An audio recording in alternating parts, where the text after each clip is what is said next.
imani zimekuwa nyingi, ni jambo jema, lakini Mungu akasema katika nyingi hizo wengine watakuja kwa jina langu, lakini sio wangu.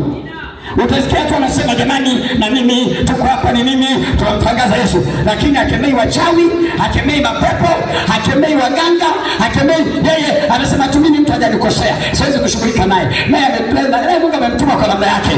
Mungu hatumaji wachawi duniani. Mungu mwenyewe amekataa uchawi.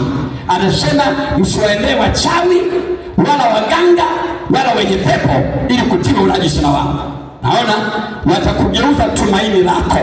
Ndio maana alitokea mmoja anaitwa Balaamu, akataka kujiungaunga na wana wa Israeli. Wakamwambia, wewe thubutu, wewe ulikuwa na Torati, tena wewe unataka kujiunga na sisi? Hapana. Yoshua akavuta upanga akamkata kichwa. Kama unanielewa sema amina. Kama unanielewa sema tena amina. Sema tena amina.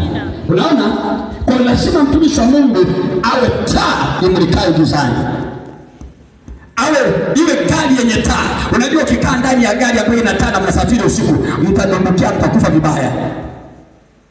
Madhehebu, dini, makanisa ni gari ambayo lazima iwe na taa. Yeyote anayeendesha gari au anayemiliki chombo lazima ajue chombo chake kina taa, ili wakati wa usiku atumie ile taa. Ndipo Yesu akasema, nyinyi ni nuru ya ulimwengu.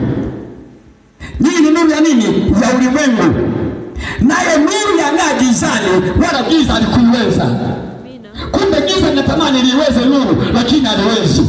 Ndio maana ukikaa ndani ya nyumba ya ibada ambayo haimwamini Kristo kuwa Bwana na Mwokozi wa maisha, uko ndani ya gari ni sawa kama magari mengine, ila tofauti ya gari lenu halina taa.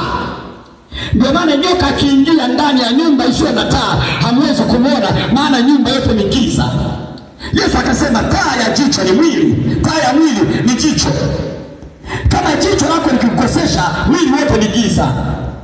Ndio maana mtu akipofuka katika ulimwengu wa roho anafanya yoyote, hawezi kuona hili litaniharibia, hili litanikosesha, hili litaniua mapema, hili litanifilisi, hili hawezi kuona. Kwa nini? Ameshatiwa upofu.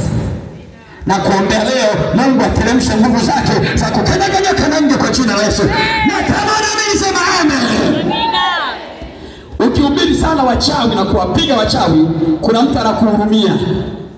Anasema yani huyu baba anamhurumia. Hivi anawajua wachawi vizuri.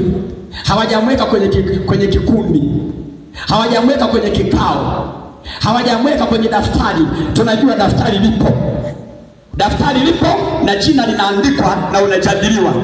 Na wanasema wakati wa kumtoa umefika, tushughulike naye, amejidaidai sana. Neno la Mungu linasema wala hatiko peke yetu. Yesu akatwambia, niko pamoja nanyi hata ukamilifu wa dahari, nitawasaidia, nitawashika kwa mkono wa kuume wa haki yangu.